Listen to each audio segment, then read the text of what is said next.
मुफ्ती साहब, मुझे एक लड़के ने प्यार में धोखा दे दिया तो मैं क्या करूं? जितना हो सके ना अल्लाह का शुक्र अदा करें।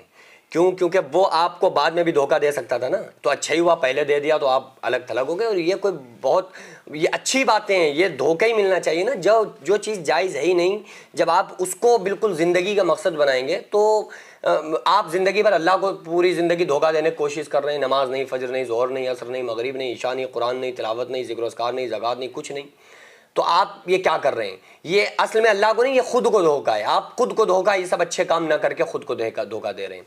और ये प्यार में जो धोखे चल रहे हैं ना, कि प्यार में धोखा दे दिया, ये हो गया, लड़की ने लड़के को दे दिया और लड़की ने लड़के को, लड़के ने लड़की को धोखा दे दिया। ये प्यार होना ही शादी के बाद चाहिए। शादी से पहले जो प्यार है वो प्यार नहीं है, वो एक लालच है। आप देखिए ना, जो असली मोहब्बत, असल मोहब्बत पे किसी का फोकस ही नहीं होता है।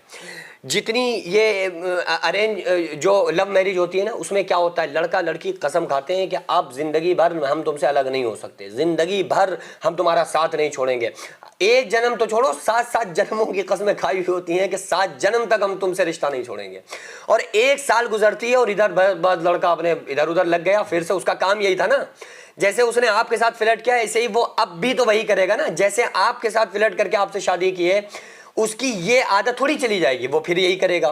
तो इसलिए ये कस्में जन्म जन्म की खाई जाती हैं, 7-7 जन्मों की कस्में कि। और उसका आप ये देखो कितनी बड़ी बात है, इस पर गौर जरा करिए कि अपने अम्मा अब्बा को उसने धोखा दे दिया, अम्मा अब्बा को। और कब लड़की धोखा देती है माँ बाप को? वो घर से जाती है जब उसे ये लगता है कि हमारे अम्मा अब्बा से भी ज्यादा ये लड़का हमें चाहता है, हमसे मोहब्बत करता है, अम्मा अब्बा से भी ज्यादा ये हमारा ख्याल रखेगा। उसकी यही तो फिक्र उसको लेकर जाती है। वरना वो कहे कि भाई हमारे अम्मा अब्बा को हम छोड़कर थोड़ी जाएंगे, लेकिन वो छोड़ देती है कि नहीं, हमें कोई मतलब नहीं, हमें लड़का खुश रख सकता है, हम इस लड़के के साथ जिंदगी भर खुश रह सकते हैं। लेकिन माँ की मोहब्बत एक ऐसी होती है जो बेलौस होती है। लड़का लड़की से जब तक मोहब्बत करता है, जब तक उसका हुस्न बाकी रहे। एक कड़वा सच मैं आपको बता रहा हूं, मैं माफी चाहता हूं, लेकिन एक कड़वा सच है, लड़का लड़की से मोहब्बत जब तक करेगा जब तक वो खूबसूरत होगी, जब तक उसका हुस्न बाकी है। लड़की लड़के से मोहब्बत जब तक करेगी जब तक वो उसको खिलाएगा पिलाएगा और पिज्जा और बर्गर ला के देगा, उसके सूट बनवाएगा, जब तक लड़की उसके साथ कांटेक्ट में रहेगी।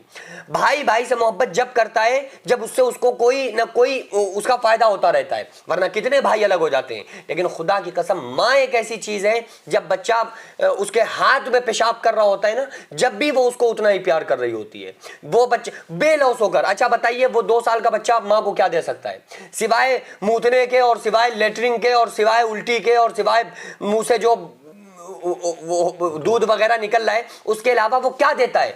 कुछ नहीं। लेकिन माँ सब कुछ बर्दाश्त कर रही है, लेकिन बेलौस उससे मोहब्बत किए जा रही है। चांद मेरा टुकड़ा, मेरा फला, मेरा फला, कितना।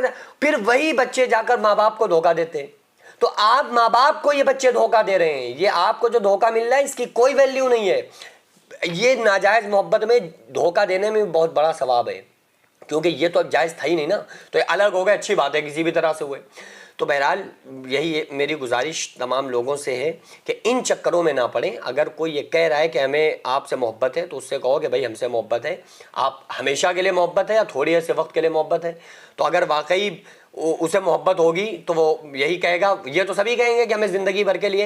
लेकिन अगर वाकई वो करता होगा, आपके नेचर से या किसी तरह से इम्प्रेस हो गया, तो आप उससे कहें मेरे घर में रिश्ता भेजो फटाफट।